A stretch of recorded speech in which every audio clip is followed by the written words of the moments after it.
Béni soit Yah, le Créateur vivant, lui qui est l'alpha et l'oméga, lui qui est le chemin, le pouvoir et la gloire. Toutes les fois que son règne vienne, que sa volonté soit faite. Oui, que son règne vienne, que celui-ci passe, parce que nous sommes fatigués avec ce monde-là. Très chers frères et sœurs, très chers bénis de Yah, aujourd'hui, comme toujours, nous discutons toujours autour de cette vérité à laquelle les gens ne cessent de combattre, mais enfin, ils ne vont pas vaincre. Nous de même ne croiserons pas les bras, nous allons ouvrir la bouche, nous allons crier parce que c'est bien cela, notre chemin, le chemin de la vérité, c'est cela la vérité et nous allons la défendre. Chers frères et sœurs, j'ai essuyé des critiques après avoir émis la vidéo intitulée « Bientôt les morts seront enviés ». Bientôt les morts seront enviés. En vérité, je tiens à signaler que ces critiques ne me font rien du tout. Au contraire, ça me donne plus de courage, plus de force, comme quoi l'Esprit du Père se manifeste si puissamment, de plus en plus, en moi. Oui, j'en suis certain. J'en suis certain parce que ceux qui critiquent oublient une chose. Qu'en critiquant, ils provoquent la colère du Père. Ils ne s'en rendent pas compte. Je ne répondrai pas directement à ces critiques-là. Comme je ne me poserai pas à ces hommes qui se passent pour des détracteurs, qui se passent pour mes ennemis, pour mes adversaires, je ne sais pour quelle raison. Je n'opposerai pas verset biblique contre verset biblique, comme je dirais, verset biblique sur verset biblique. Mais au contraire, je veux utiliser l'ignorance et le manque de connaissance de ceux qui se passent pour mes ennemis, ceux qui se passent pour mes détracteurs, ceux qui se passent pour mes adversaires, ceux qui me critiquent le long du chemin. Je veux utiliser leur ignorance pour insister de manière à bien éclaircir le point sur le péché. Oui, le péché qui ne se pardonne pas. Et j'insiste, aucun péché ne se pardonne bien avant le jugement. Il ne faut pas être fanatique. Il ne faut pas être un peu trop borné par rapport à la vitesse, par rapport au courant des masses.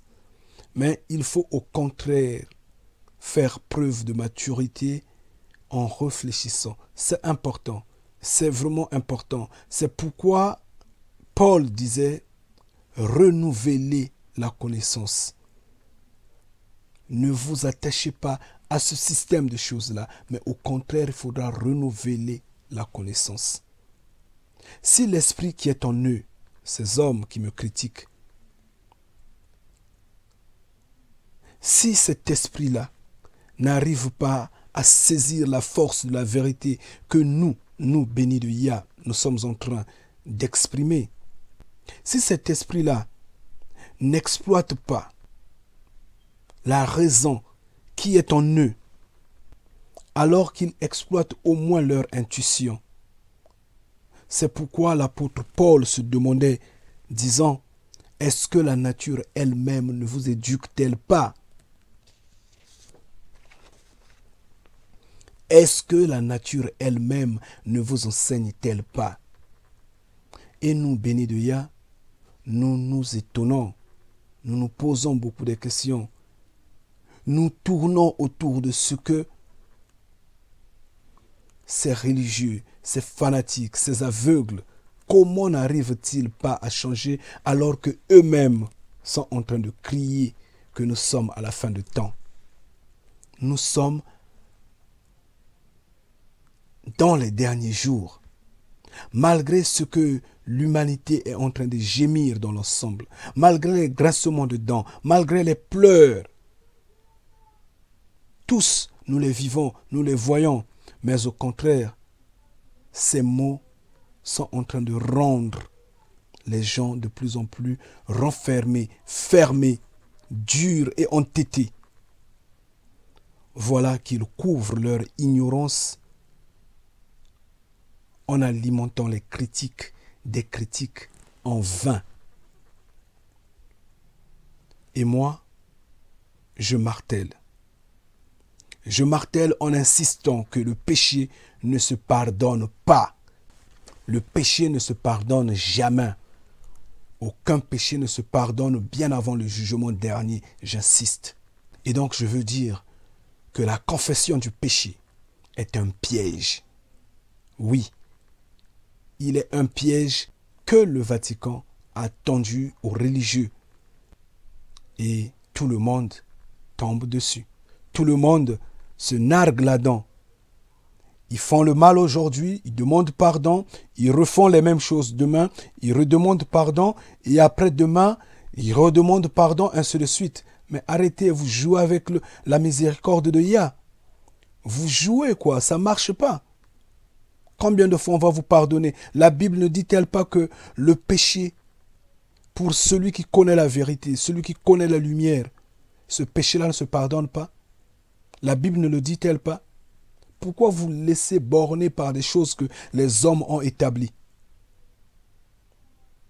Pour vous prouver que ces religieux-là confondent tout, nous repartons dans la Bible, dans ce livre de Nombre, Nombre 14, où nous voyons Moïse intercéder. Et même, il fut une période, Aaron s'était même joint à Moïse pour intercéder, en suppliant, en demandant pardon au Créateur Yah à cause de ces 250 personnes. Ces 250 personnes et leur chef de groupe. Et le Créateur Yah était convaincu de l'intercession de Moïse. Lui, le Créateur Yah, a accepté ce pardon-là. Comme il a l'habitude de dire lui-même, il s'était repenti de ce qu'il avait prémédité, ce qu'il avait pensé faire du mal à ces 250 personnes et leur chef de groupe.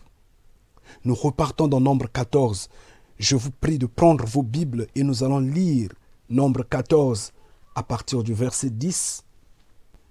Tout ce que nous voulons, c'est montrer la vérité. Mais pourquoi vous êtes têtus? Pourquoi ils sont têtus, ces hommes-là? Pourquoi ils ne comprennent totalement pas? Les choses qui sont écrites, ils les refusent. Et pourtant, c'est dommage, franchement. Allons-y. Je veux pouvoir lire au nom de Yah. Je dis Nombre 14, verset 10. Excusez-moi, je m'arrête un moment. Je vais expliquer quelque chose ici qui est également intéressant, justement dans ce combat d'évangélisation, de recorriger ce message-là. On voit des expressions qui semblent être anciennes ici, qui méritent des explications. Parce que ces hommes-là, ces têtus-là, ne se rendent pas compte que le message, le langage est évolutif. Le langage évolue selon le temps et l'espace. Et ici, dans la Bible, on dit au verset 10, « Mais toute l'assemblée parlait de les criblés de pierre, et la gloire de Yah apparut. » La gloire ici, comme serait la présence de Yah. Yah a apparu devant eux. Mais cette gloire n'est autre que une présence par objet volant. Donc, comme on pourrait dire, et l'engin de Yah a apparu. Et l'engin volant de Yah a apparu. C'est pareil. Donc, je continue, je dirais, et la gloire de Yah a apparu sur la tente de réunion. On n'a pas dit dans la tente de réunion, mais on a dit sur, donc au-dessus de la tente de réunion. Et c'est dans les airs, à tous les fils d'Israël. Donc tout le monde voyait cette gloire-là, voyait cet engin-là. Finalement, Yah dit à Moïse, « Jusqu'à quand ce peuple va-t-il manquer de respect envers moi? Jusqu'à quand n'auront-ils pas foi en moi, malgré tous les signes que j'ai accomplis au milieu d'eux? Que je le frappe de la peste et que je le chasse, et que je fasse de toi une nation plus grande et plus forte que lui. » Mais Moïse dit à Yah, « Alors, les Égyptiens ne manqueront pas d'apprendre que, par ta force, tu as fait monter ce peuple du milieu d'eux, et qu'ils ne manqueront pas de dire aux habitants de ce pays, ils ont appris que tu es Yah au milieu de ce peuple, que tu es le Créateur vivant au milieu de ce peuple, celui qui est apparu face à face, tu es le Créateur Yah, et ton nuage se tient au-dessus d'eux. » Il dit, et ton nuage se tient au-dessus d'eux. Ton nuage, c'est quoi le nuage?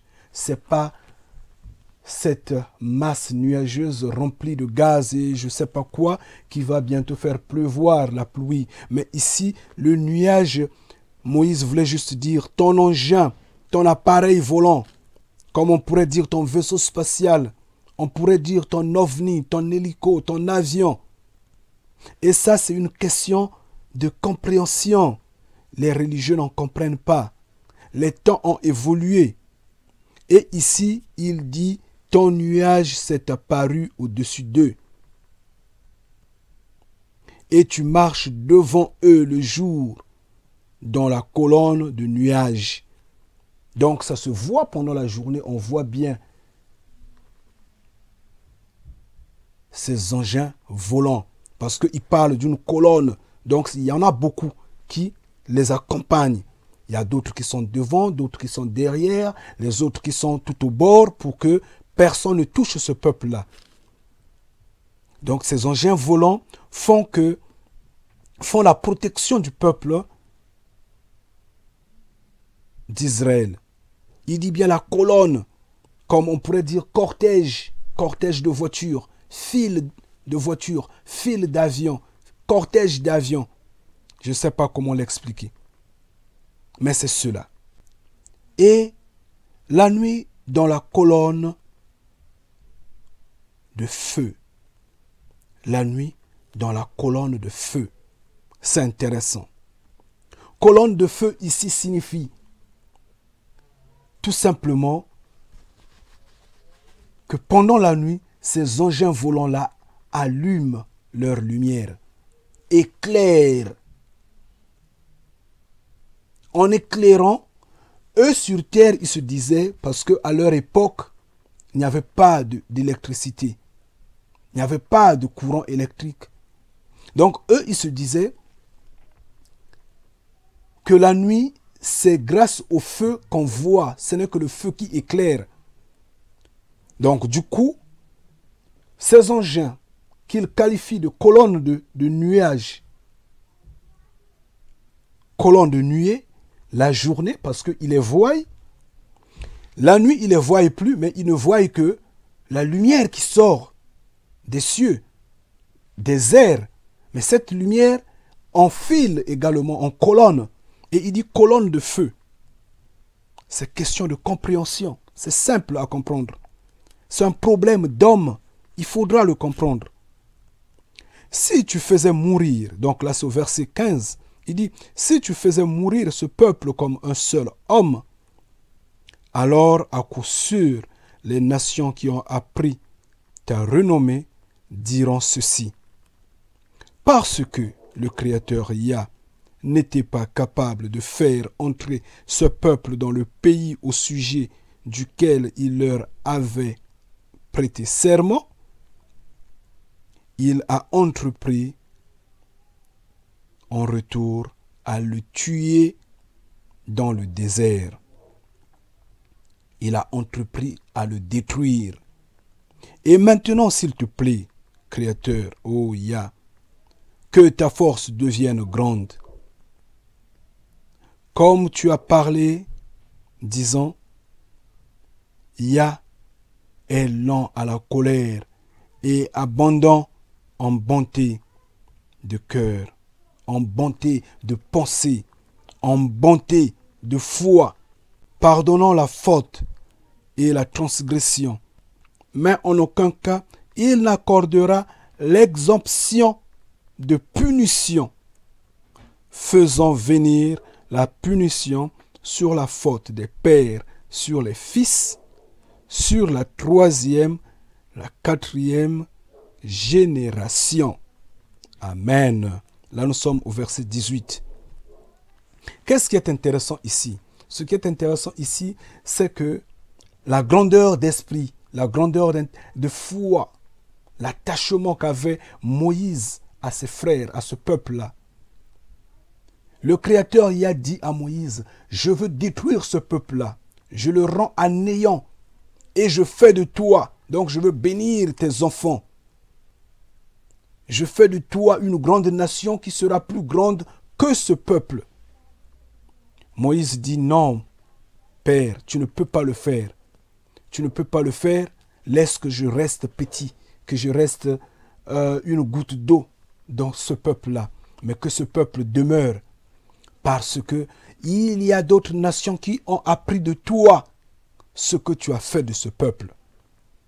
Mais si tu le détruis, ils diront que tu étais incapable. C'est pourquoi tu les as détruits dans le désert. Et alors, à ce moment-là, sois grand, ô Père, fais de telle sorte que ces enfants-là, que ce peuple-là, arrive à destination, comme tu l'as dit toi-même, que tu es grand en foi, tu es grand en esprit, tu as l'abondance. Ne t'occupe pas de ça, parce que l'heure de la vengeance vient. Toi-même, tu as dit que tu ne laisses pas impuni jusqu'à la troisième, la quatrième génération, ceux qui font le mal. Que cela signifie? Verset 18, c'est intéressant. Il dit, mais en aucun cas il n'accordera l'exemption de punition, faisant venir la punition pour la faute des pères sur les fils. Si vous avez péché, en quoi votre péché sera pardonné? En quoi, s'il vous plaît, chers frères et sœurs? Est-ce que ceci ne dit pas que le péché ne se pardonne pas? Mais c'est simple.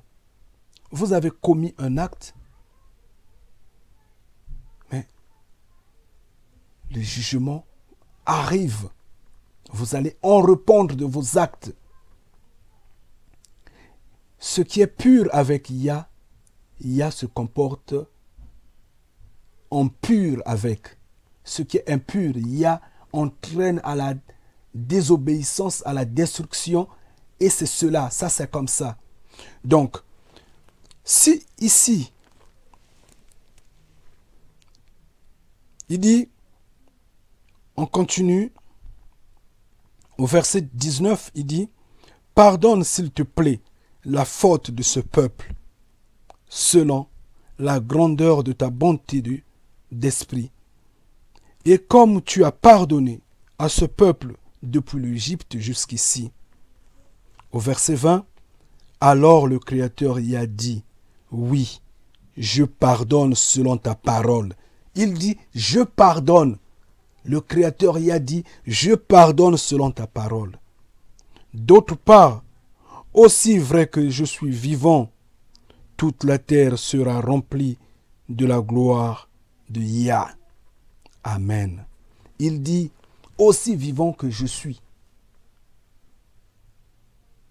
toute la terre sera remplie de ma gloire. Mais auparavant, au verset 20, il a promis à Moïse. Il dit, selon ta parole, je pardonne.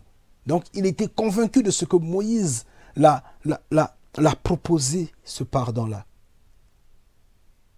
Mais curieusement, qu'est-ce qu'on remarque dans Nombre 16 au verset 35? Repartons et revoyons, cherchons Nombre 16. Nombre 16, verset 35. Qu'est-ce qu'on remarque? Lisons avant d'en parler.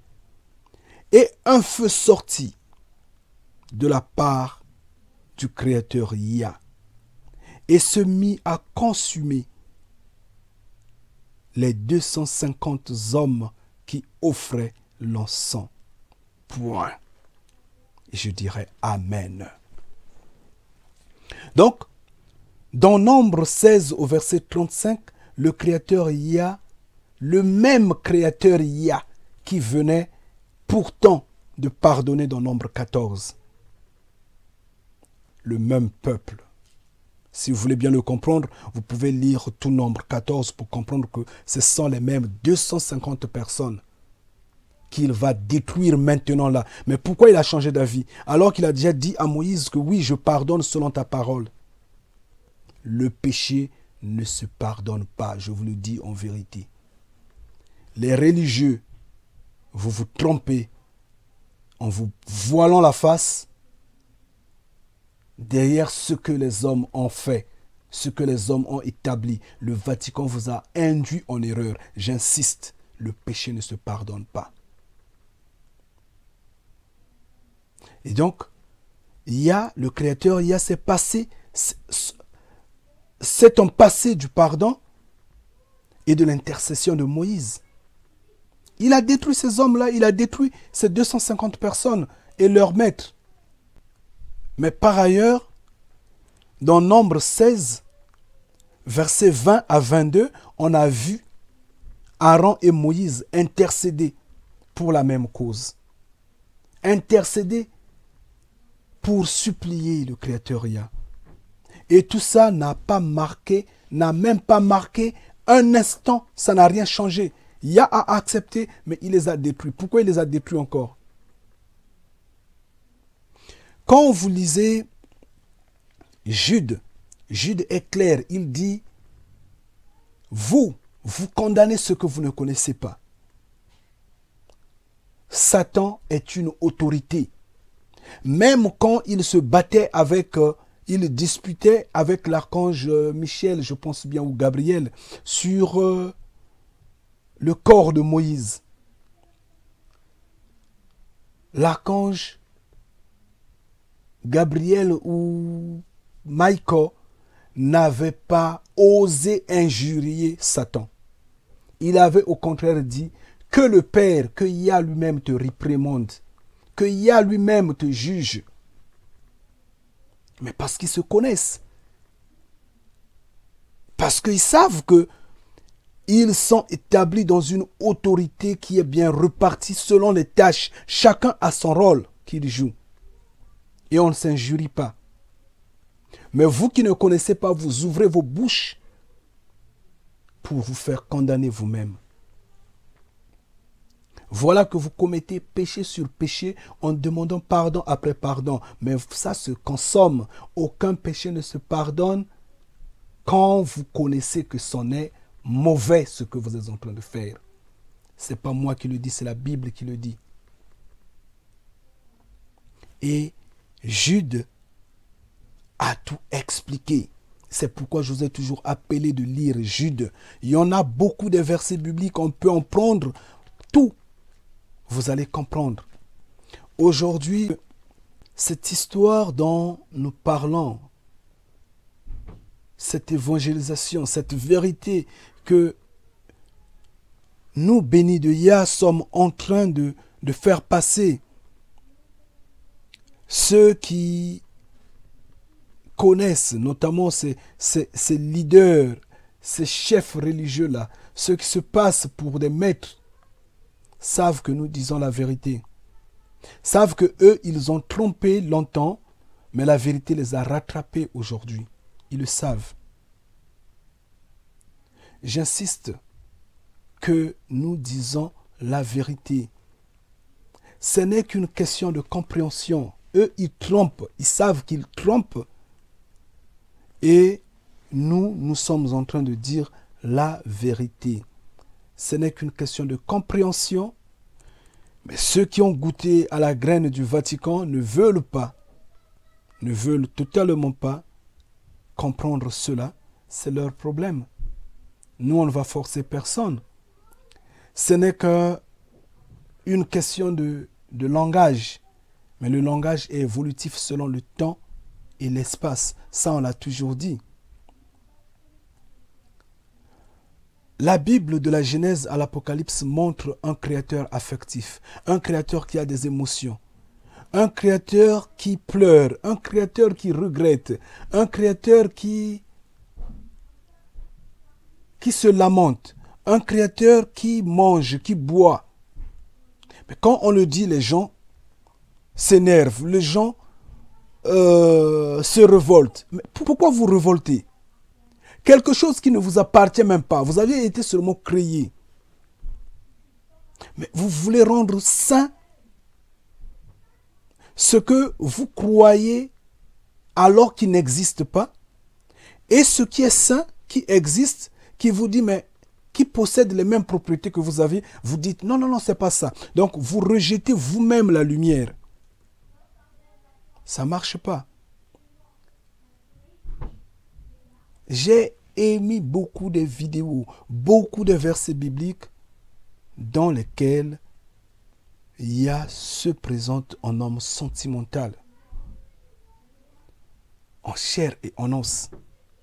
Les prophètes l'ont vu, Ésaïe l'a vu, Moïse l'a vu, il a mangé avec Moïse, il a bu avec Moïse.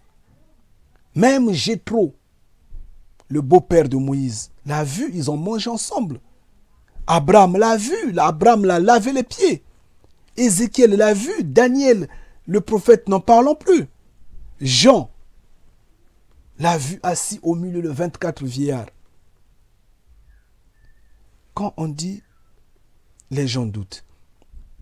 Mais vous doutez pourquoi? C'est écrit noir sur blanc et c'est dans votre Bible, la Bible que vous lisez. Yahshua, lui-même le Messie, a dit ceci.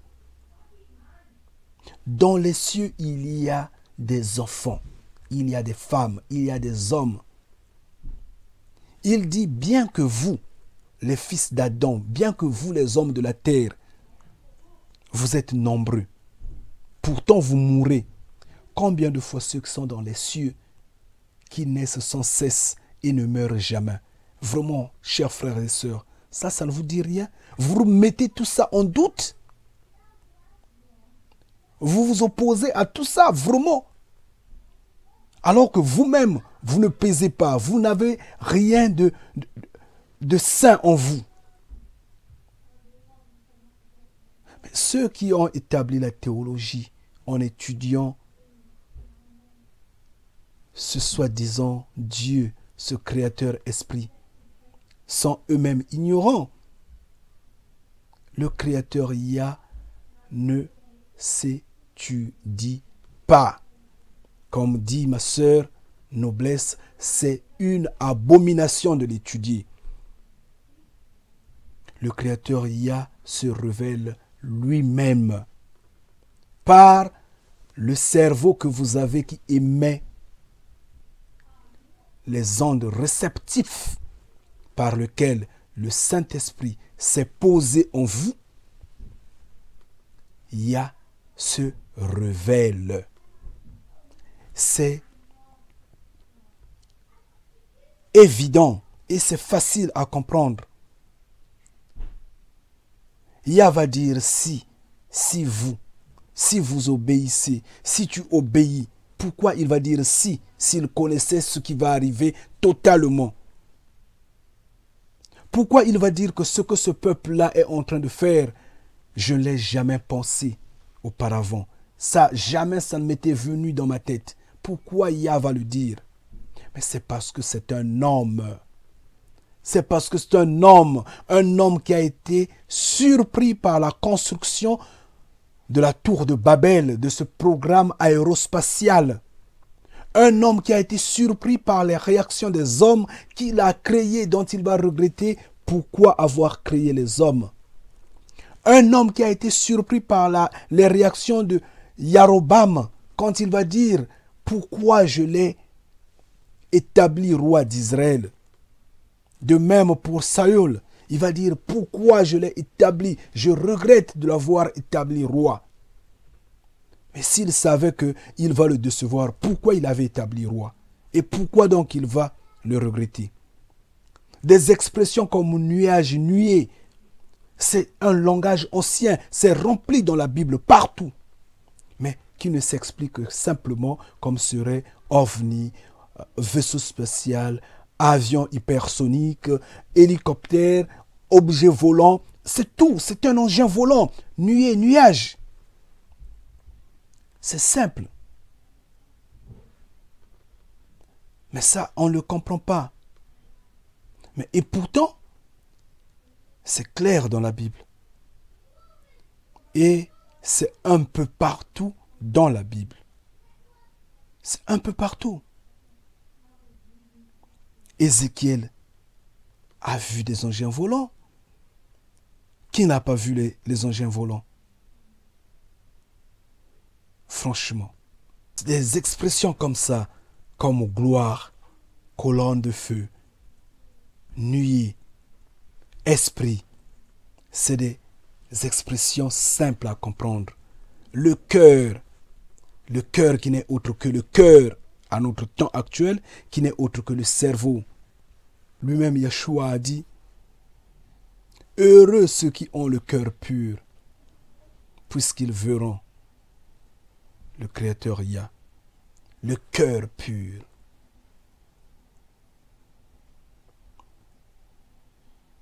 Il voulait tout simplement dire, heureux ceux qui ont la foi, heureux ceux qui ont l'esprit pur, ceux qui ont l'intelligence, ceux qui comprennent qui est le Père. Il va insister pour dire, c'est par le cœur que viennent les mauvaises pensées. Les meurtres, les adultères, les impudicités, les vols, les faux témoignages et beaucoup d'autres.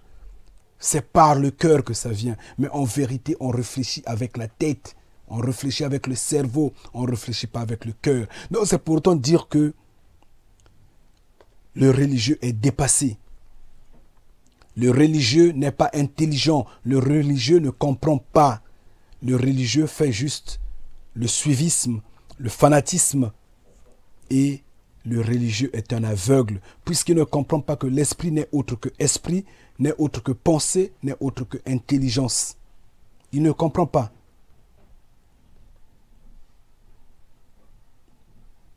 On va parler des mots comme serait la corruption. La corruption, dans la Bible, quand on parle de la corruption, aujourd'hui, on dira la corruption n'est autre que la corruption. Oui, mais c'est également la mort. Le séjour des morts, ça se démontre. Parce que le roi David lui-même avait dit que tu ne verras pas, tu ne le seras pas, ton oint, ton fils,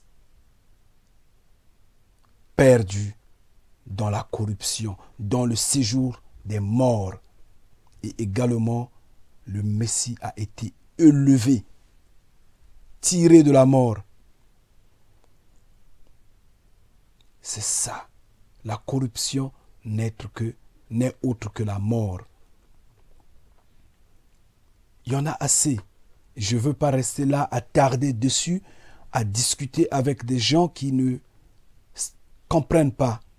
Mais au contraire, nous appelons tout ce monde-là à se repentir. Parce que si vous laissez, vous continuez seulement à critiquer, vous allez seulement vous borner, vous allez seulement vous limiter dans vos bâtiments en briques qui n'ont plus le droit d'exister et vous allez seulement vous perdre totalement. C'est ce que Yahweh, c'est ce que les bénis de Yah ne voudront pas parce que Yah, personne ne va l'arrêter. Nous allons pour la destruction et elle est en face de nous la destruction. Repentez-vous. repentez-vous. Nous vous appelons à la repentance. Nous vous disons, au nom du Père, que son nom soit sanctifié, qu'il vous donne la connaissance, qu'il vous donne cet esprit de vérité, qu'il vous guide, et je dirais Amen. Jésus avait dit, je suis le Fils de l'homme.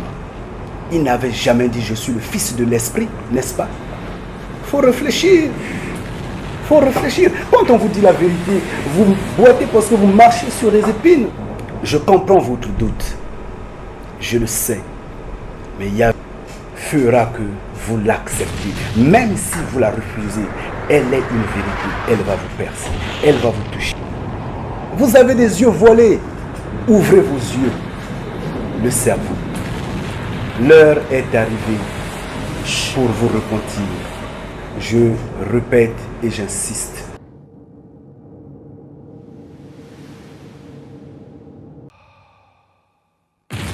Jésus-Christ disait que le salut vient des Juifs. Jésus qui est votre Seigneur et Sauveur disait que le salut vient des Juifs. Vous avez des yeux voilés. Ouvrez vos yeux. Le cerveau. L'heure est arrivée pour vous repentir. Je répète et j'insiste.